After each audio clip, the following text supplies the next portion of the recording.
Hey guys, it's the War Declarer here and welcome back. And today we'll be continuing our playthrough on Twilight Struggle. So in the previous turn, the USSR has played an East European Unrest card, but instead of triggering the event, they have placed influence in Japan and in Syria. And by placing influence in Japan and Syria, they have taken full control of Syria and have diminished our influence in Japan. So we have to work and rebuild our influence with Japan. So now we'll be seeing which card we can play and it's our advantage.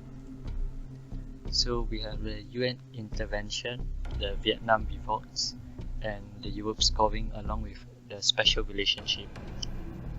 As for the special relationship card, we'll be keeping it until we have played our NATO card, as it is more effective when NATO is being played. We will be using the European scoring card for this round, as it looks like we have most of Europe under our control.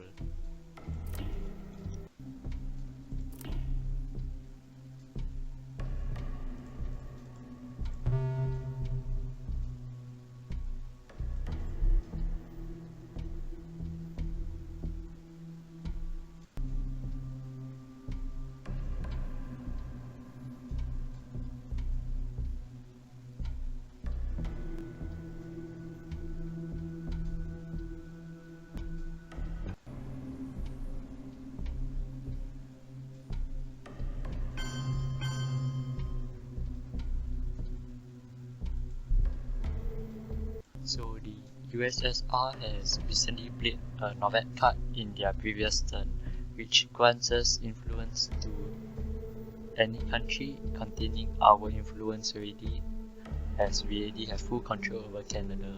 But this only takes place during the second DEFCON marker. So we'll be using the Vietnam Revolts card during this turn, and we will be placing influence on it. The challenge of the 20th century. As the card contains 2 points, we will have 2 influence to place over any country that we want to. So we'll be placing 1 in Japan to get full control over Japan, along with 1 in Indonesia, as it only takes 1 point to fulfill our influence on them.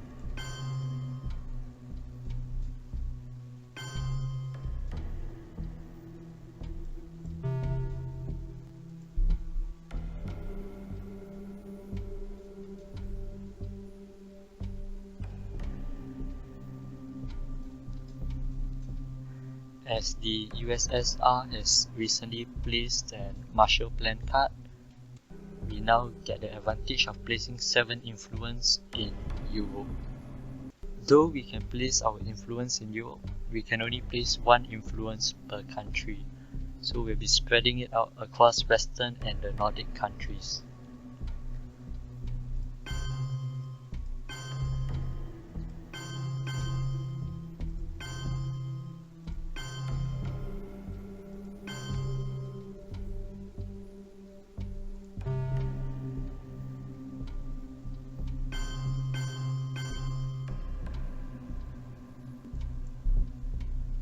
And the USSR has placed influence in Southeast Asia and the Philippines, causing us to lose our influence over Philippines.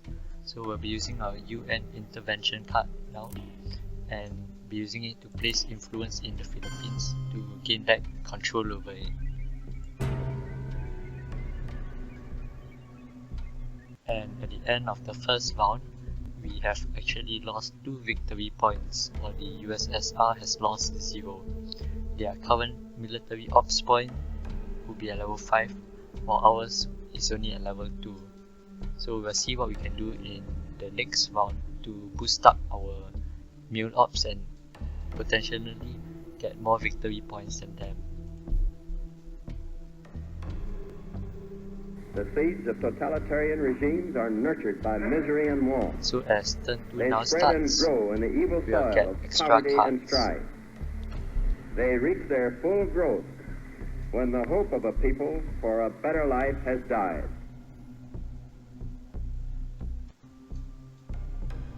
So now we'll be looking at all our new cards and seeing what are their advantages and disadvantages. So for the China card, it will give us a +1 ops value when all points are used in Asia.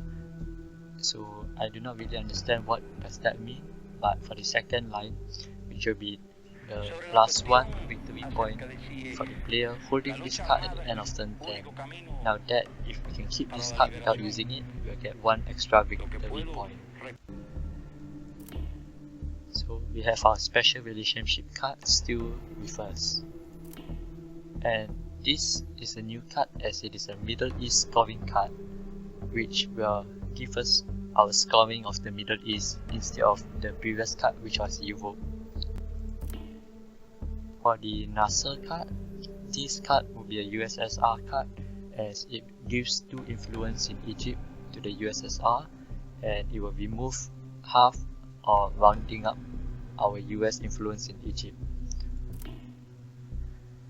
This is yet again another USSR card as the Cambridge 5. Basically, if they play, they will expose all our cards in our hand, and not only that, they can actually add 1 influence in any of the region that is named on our scoring cards, which would be the Middle East in this case. So we also have the Asia scoring card, which basically scores all the points in Asia. As for this card is named Defectors, and it is basically our card as we can cancel the headline phase, which is now to the USSR. So their event card will not be played, but in the event that their card is actually beneficial to us and we have played this card, then we will be losing out. So I will not be using this card, and instead I will be using this card later on to place influence, as we can place 2 influence from this card. So as for this card, which is called the Nuclear Test Ban, this card is for either parties to use, and it will give the player the victory points equal to the current DEFCON level subtract by 2, followed by improving the DEFCON levels by 2. But considering the DEFCON level is already at 5, which is the maximum that it can go, we'll be using it right now to play it as the headline, and we'll get 3 victory points from it. The last one would be the De-Stalinization card. This card is actually for the USSR and basically gives the USSR the chance to relocate up to 4 influence points to non-US controlled countries. So now we'll be placing the Nuclear Test Ban card.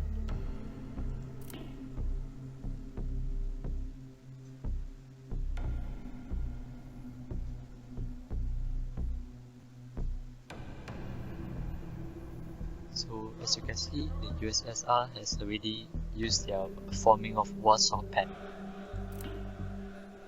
So they have actually removed all our influence from 4 different countries in Eastern Europe, or they can alternatively add 5 influence in Eastern Europe, but not adding any more than 2 per country. But this card also allows us to play the NATO card when we have it.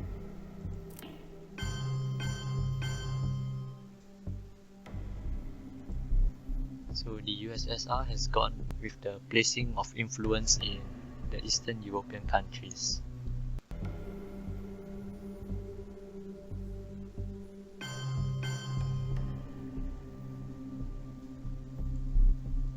The USSR has also used the Tolerance France card, which basically removes 2 influence from France and add 1 of their influence to France. But considering they did not play it, and they have instead used the card points to place influence in the Middle East. So we'll be using the De-Stalinization card right now to place influence in Taiwan, so we'll gain full control over it.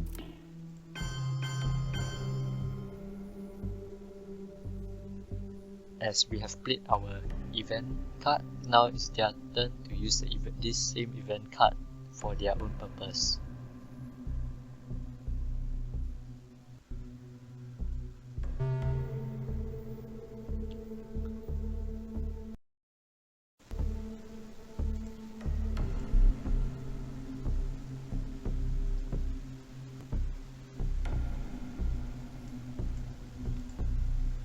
So the Soviet Union has removed their influence in Finland and Austria, but replaced it in Iraq and Angola. With the USSR recently playing the independent phase card, which basically gives us influence to either put in Yugoslavia, Romania, Bulgaria, Hungary or Czechoslovakia, and we can match the USSR influence in one of those countries. As Yugoslavia and Bulgaria has no USSR influence, we are left with either Czechoslovakia or Hungary, and we'll be placing it in Czechoslovakia as it has the more of the USSR influence in that country.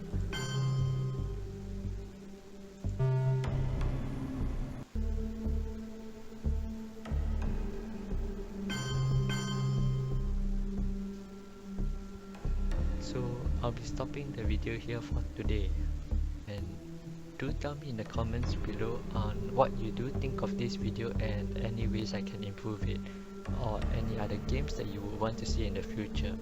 And do not forget to like, subscribe and share, and as usual, thanks for watching and goodbye.